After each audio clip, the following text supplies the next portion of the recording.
can expect is the Philharmonic's music director, Donata Cabrera, along with composer Nathaniel Stookey. Good morning, gentlemen. Morning. Good morning. Thank goodness you've brought us an oeuvre. Everyone needs one. Yes. The oeuvre, the one and The? only. Really? Oh, yes, the oeuvre. Donato, tell us what is happening this weekend. What is happening is something that the Las Vegas Philharmonic has never done before. We're playing a world premiere with an instrument that's never been with an orchestra before. Wow.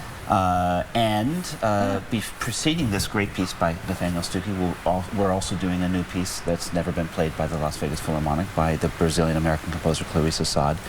Followed by, in the second half, a great symphony, the Dvorak Symphony No. 7, which has rarely been performed by a lot of orchestras in the United States, but I personally think it's his greatest symphony. Wow. Oh. But what we have here, we have this fantastic composer and good friend, Nat Stookey, with us to talk about this instrument and his great piece. Yeah, well, let's talk about the piece first of all. It's YTTE, Yield to Total Elation.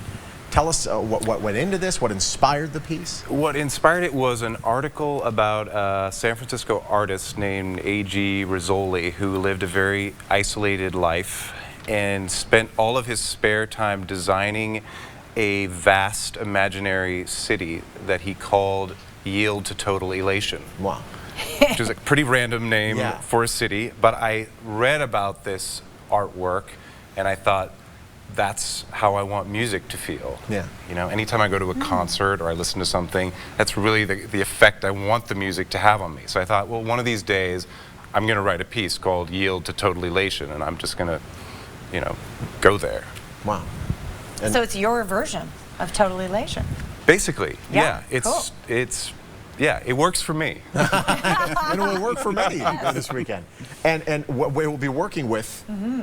An oeuvre. An oeuvre. An oeuvre. So the oeuvre is a unique instrument. This Certainly is the only oeuvre, designed and built by Oliver DeCicco, who is a San Francisco artist, best known for large sound sculptures. He built this thing called Sirens, which involves huge oscillating pieces that create this beautiful sound, kind of like whale song. Oh, wow. Oh, my gosh. And I found out that he made instruments, and it turns out that he's made many of them. A dozen, probably. Wow. So I brought maybe 6 or 7 of these instruments to my studio and just lived with them for like a year while I worked on other things. And eventually, the San Francisco Symphony commissioned a smaller version of this piece for their series called Soundbox, which is an experimental space. And I thought, Yield to Total Elation, I need like the right instrument, and this was it. Wow. And if you really think, I mean, there's not a lot of new instruments being invented. That's pretty incredible. There aren't. I mean, these days there's a lot of use of electronics in classical music, but actual new like physical instruments that you have to transport, as we've done with this one.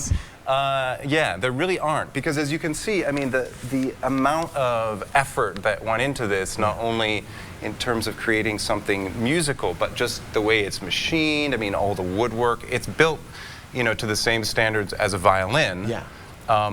But it's this unique thing. Let's talk about this and how it's played. And Donata, maybe you can tell us how it sounds. But there are 4 strings.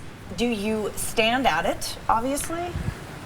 So, I'm going to have to answer this question. Stand, straddle, you can play it in a variety of ways because it's a new instrument. You kind of make it up. Yeah, you kind of make it up as you go along. Okay. I mean, you can stand behind it like an upright bass. Gotcha. Yep. I actually play it from the front because I have more access to these things here that slide up and down. So that can change and affect the key. Pitch. Yes, exactly. Pitch. Yeah, Yeah. exactly. So, And the thing is you don't pluck it and you don't bow it. You take a device that goes into the magnetic field that's created by these nodes. Wow. And when you take the device closer to the string, it makes the string vibrate, which creates the sound. No kidding. so you never actually touch You it. never touch the thing. No kidding. Well, never touch I mean, I it. touch these, but I never actually pluck or bow the strings at all. Wow. So, I mean, Nat, you're clearly a lifelong musician. Your children play. What do other musicians say when they see the oeuvre? Lots of questions, I would imagine. Well, I mean, most people's response to it is fascination, whether it's musicians who want to figure out how to play it, or, you know, we drove it across California and Nevada and stopped in diners, and honestly, Cool. And we brought the thing into the. we brought it in. Yeah, we did. Well, because no musician leaves his instrument in the car, right? It's the truth. Oh. Whether it's a violin or an oud, you bring it in. And as we know, the oud loves tuna melts. So That's what I ordered. I ordered a tuna melt in the diner. He did. gentlemen, it's great having you. I like you. tuna This is going to be melts, quite a treat. It's Saturday inside Reynolds Hall. Cabrera Innovative conducts. weekend. Is it Dvorak? No. Dvorak. Dvorak. Sorry. The show is underway, 7:30 p.m. And for tickets, you can call the Smith Center box office, 702-749-2000, or visit lvphil.org. Remember those ticket discounts as well. Students get half-price tickets. Military and seniors, they can enjoy 10% off. And Las Vegas Philharmonic, a proud sponsor of the Morning Blend. You get to see a brand new instrument, something that's never been in Las Vegas before, I think. It's pretty incredible.